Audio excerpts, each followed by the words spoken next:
जो अल्लाह का बनाया हुआ चांद है, ये महीने में एक बार दिखता है। इसको हिलाल कहते हैं, बारीक सा होता है। उसी की दुआ देखते हैं। आइए नया चांद देखने की दुआ। अल्लाहु अकबर। अल्लाहुम्मा अहिल्लहु अलैना बिल-अम्नि वल ईमान वस्सलामती वल इस्लाम वत्तौफीक लिमा तुहिब्बु रब्बना व तर्दा रब्बुना व रब्बुकल्लाह। अल्लाह सबसे बड़ा है। ए अल्लाह, तू इसे अमन, ईमान, सलामती, इस्लाम और इस चीज की तौफीक के साथ जिसे तू पसंद करता है हम पर तुलू फरमा। ए हमारे रब, और जिससे तू राजी होता है। ए चांद, हमारा और तुम्हारा रब अल्लाह है। अब देखिए मुख्तलिफ अल्फाज के फर्क से ये दुआ आपको रिवायत में मिलती है। ये जब अल्फाज आपको दिए गए, ये दारमी की रिवायत है 1687। हो सकता है कि आपके पास कोई बुक हो तो उसमें थोड़ा सा फर्क हो। मसलन जैसे यहाँ अल्लाहु है तो कहीं कुछ दुआओं में अहलल भी है और इसी तरह के फर्क लफ्ज में बिल-जुम्नि वल ईमान भी है।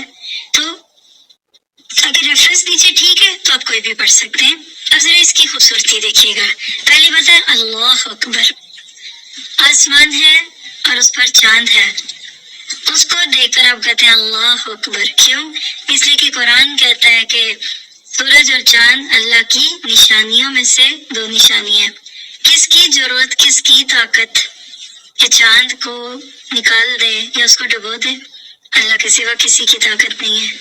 फिर दूसरी बात आप देखिए कि जब आप चांद के निकलने और छुपने को देखते हैं ना, तो आपको जरूर एक बार अल्लाह का देखना और अल्लाह का छुपना याद आना चाहिए। आज अल्लाह ताला हमारी सर की आंखों से दूर है। पूरी कोशिश के बावजूद भी हम उसको नहीं देख सकते, लेकिन हमारा ईमान है एक दिन ऐसा आएगा कि हम अपने रब को देखेंगे और हम अपने रब को ऐसे ही देखेंगे जैसे आज बगैर बादलों वाली रात में कुछ चौदहवीं के चांद को देखता है। तो जब भी नया चांद दिखे, अभी चंद दिन पहले भी दिखा है ना नया चांद, तो मैं इसको जब देखती हूँ तो मुझे जरूर एक दफा अल्लाहुम्मा इन्नी अस्सअलुका लज़्ज़तन नज़री इला वजहिका वश्शौक़ इला लिक़ाइका, ये दुआ याद आ जाती है कि अल्लाह, मैं आपके चेहरे को देखने की लज्जत और आपसे मुलाकात का शौक मांगती हूँ।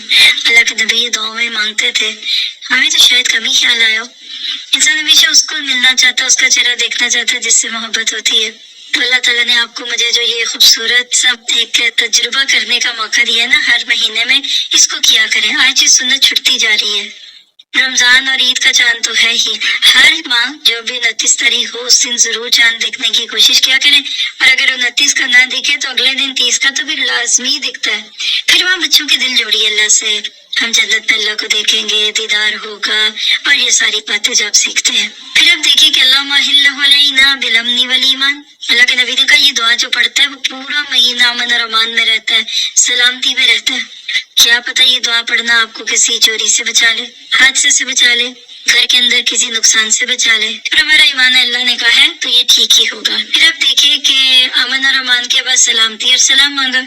आज दुनिया पीस के पीछे भाग रही है ना, कैसे अमन कहाँ से आए, पीस कॉन्फ्रेंसेस, पूरी दुनिया ग्लोब पे ले जाकर भी उन्होंने इन सारी चीजों को रखा। लेकिन चांद को देखकर ये दुआ करने वाले का दिल जिस तरह पीसफुल होगा, जैसे उसका दिल खुशी से भरा होगा, इसका तो कोई दूसरा अंदाजा भी नहीं लगा सकता ना। फिर आप देखिए कि जब आप इसकी बात करते हैं तो बत्तौफीक लिमा तुहिब्बु, कितनी खूबसूरत बात है। ए अल्लाह, उस चीज की तौफीक जिसे तू पसंद कर।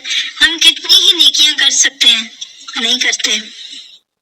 तौफीक अल्लाह देता है, हम नहीं लेते। तो जब ये बात आप पढ़ेंगे ना तौफीक कि अल्लाह मुझे नेकियों की तौफीक दे दे, तो आप देखेंगे कि इसके बाद इंसान की जिंदगी और खूबसूरत कामों में गुजर जाती है। और अल्लाह ताला से ये दुआ है कि वो हमें बेहतरीन तरीके से इन चीजों की तौफीक अता फरमाए जो हमारी नेकियों को बढ़ा सके, हमारे गुनाहों के पटारे बंद हों, उसमें से खैर की बातें हों। आप इंशाल्लाह इन सारी चीजों को पढ़ते जाएंगे तो आपका दिल कहेगा कि वाकई मेरा रब मुझे इस मुख्तसर सी जिंदगी में बहुत बड़े बड़े काम करने की तौफीक अता फरमाए।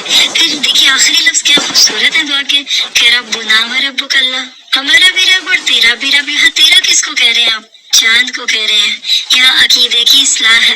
عربوں میں بہت سارے لوگ چاند کی پوجا کرتے تھے۔ حضرت ابراہیم کے دور میں بھی لوگ ستاروں اور چاند کی پوجا کرتے تھے۔